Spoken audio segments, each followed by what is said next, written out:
काला जादू और इससे बचने के उपाय।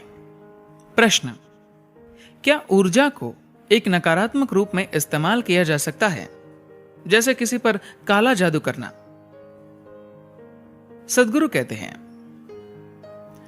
आपको यह समझना होगा कि ऊर्जा सिर्फ ऊर्जा होती है, वरना तो देवी होती है न शैतानी।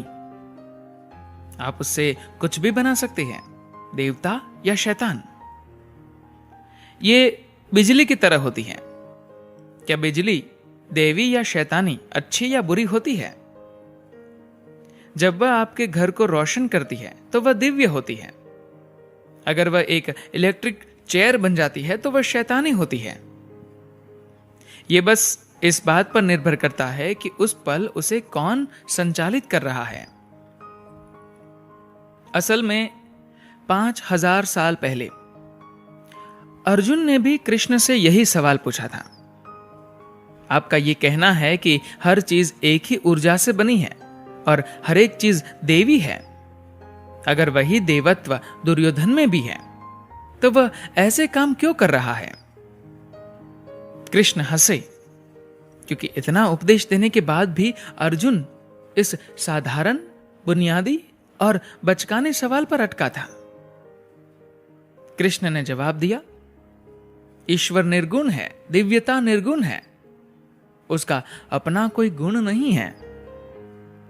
इसका अर्थ है कि वह बस विशुद्ध ऊर्जा है। आप उससे कुछ भी बना सकते हैं। जो बाघ आपको खाने आता है, उसमें भी वही ऊर्जा है, और कोई देवता जो आकर आपको बचा सकता है, उसमें भी वही ऊर्जा है। बस वे अलग अलग तरीकों से काम कर रहे हैं। जब आप अपनी कार चलाते हैं तो क्या वह अच्छी या बुरी होती है? वह आपका जीवन बना सकती है या किसी भी पल आपका जीवन समाप्त कर सकती है ना? तो क्या लोग काला जादू कर सकते हैं? बिल्कुल कर सकते हैं। अगर ऊर्जा का सकारात्मक इस्तेमाल है तो नकारात्मक इस्तेमाल भी है। एक वेद, अथर्ववेद, सिर्फ सकारात्मक और नकारात्मक चीजों के लिए ऊर्जाओं के इस्तेमाल को ही समर्पित है।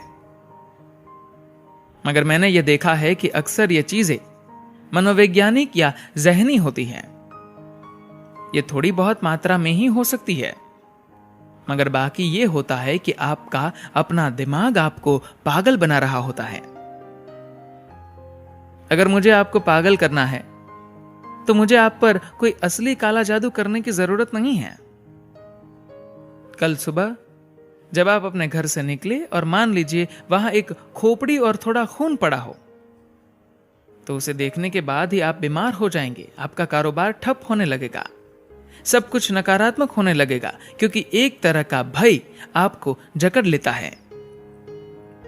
कोई काला जादू नहीं किया गया, बस कुछ संकेतात्मक चीजों की जरूरत है जिनसे आपको लगेगा कि यह किसी किस्म का काला जादू है, और ये आपका दिमाग खराब कर देगा।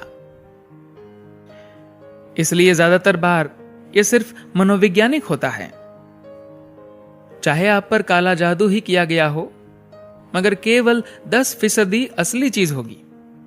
बाकी आप खुद अपने आप को नुकसान पहुंचा रहे हैं। इसीलिए ये प्रतीकों के साथ आता है। ऐसा काला जादू करने वाले ये जानते हैं कि आप खुद पर ही मनोवैज्ञानिक ढंग से असर डाल सकते हैं। एक बार ऐसे प्रतीक बना लिए जाने पर आप खुद को ही बर्बाद कर डालते हैं।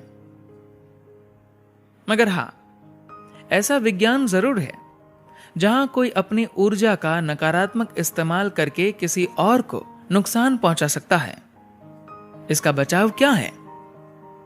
एक बात यह कि अगर आप आध्यात्मिक साधना के पथ पर हैं, तो आपको इन सब चीजों के बारे में चिंता करने की जरूरत नहीं है। आपको इन चीजों के बारे में सोचने तक की जरूरत नहीं है।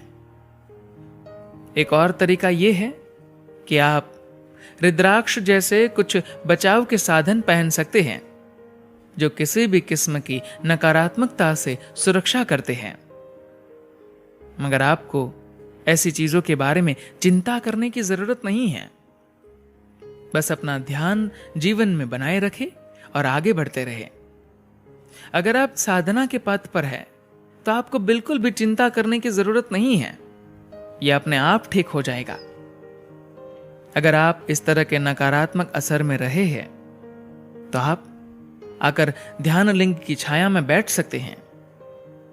ध्यान लिंग के कुछ ऐसे आयाम हैं जो ऐसी चीजों को बेअसर कर देते हैं। अगर आपको यह आशंका है कि काला जादू जैसी कोई चीज आप पर की गई है, तो सिर्फ एक दिन यहां बैठे और फिर चले जाए, वह अपने आप ठीक हो जाएगा। लेकिन बेहतर यह होगा कि आप उन चीजों पर ध्यान न दें, क्योंकि किसी और से ज्यादा आपका दिमाग आप पर काला जादू करता है। ध्यान लिंग के प्रवेश द्वार के सामने वनश्री और पतंजलि मंदिर है। वे ध्यान लिंग से 15 डिग्री कोण पर बने हैं। उन्हें इसलिए उस जगह पर बनाया गया है, वरना वास्तुशिल्प की दृष्टि से मैं उन्हें और करीब बनाना पसंद करता। आमतौर पर जो लोग भूत प्रेत से ग्रस्त होते हैं या तंत्र विद्या के असर में होते हैं, ऐसी समस्याओं वाले लोगों को या तो आगे की ओर 15 डिग्री कोण या पीछे की ओर 15 डिग्री कोण पर बैठने के लिए कहा जाता है। यह इस पर निर्भर करता है कि उन्हें किस तरह की समस्या है। उस जगत को खास तौर पर इस तरह बनाया गया है ताकि लोग उसका इस्तेमाल कर सकें। चाहे आपको इसका पता हो या ना हो, मगर काला जादू जैसे ऊर्जा के नकारात्मक इस्तेमाल होते हैं। 15 डिग्री के कोण पर यह द्वार है। चाहे आपको पता चले या नहीं, यहां प्रवेश करने वाला हर इंसान नकारात्मक असर से मुक्त हो जाता है। यही वजह है कि ध्यान लिंग में आने वाले लोग पाते हैं कि उनकी जिंदगी अचानक बदल गई है। ऐसा इसलिए है क्योंकि उनके जीवन से नकारात्मक असर चला जाता है। जब हम नकारात्मक असर कहते हैं, तो इसका मतलब सिर्फ ये नहीं है कि किसी ने आप पर कुछ किया हो। आप कई तरह से यूं ही किसी नकारात्मकता को ग्रहण कर सकते हैं। देखिए, यह जरूरी नहीं है कि कोई किसी फल को जहरीला बनाकर आपको दे। उस फल में कोई कुदरती जहर भी हो सकता है जो खाने पर आपके शरीर में प्रवेश कर सकता है। इसीलिए जीवन के नकारात्मक पहलू बहुत तरीकों से आपके अंदर प्रवेश कर सकते हैं। यह जरूरी नहीं है कि कोई कहीं बैठकर आपके खिलाफ साजिश कर रहा हो। इसलिए ध्यान लिंग का प्रवेश द्वार पहला 15 डिग्री कोण इसी मकसद से बनाया गया है। इससे पहले कि लोग किसी और चीज की कामना करें, वे खुद ब खुद इस तरह के असर से मुक्त हो जाते हैं। उन्हें बस उस स्थान में लगभग 60-70 फीट चलना होता है। ये नकारात्मक चीजें अपने आप बेअसर हो जाती है। धन्यवाद।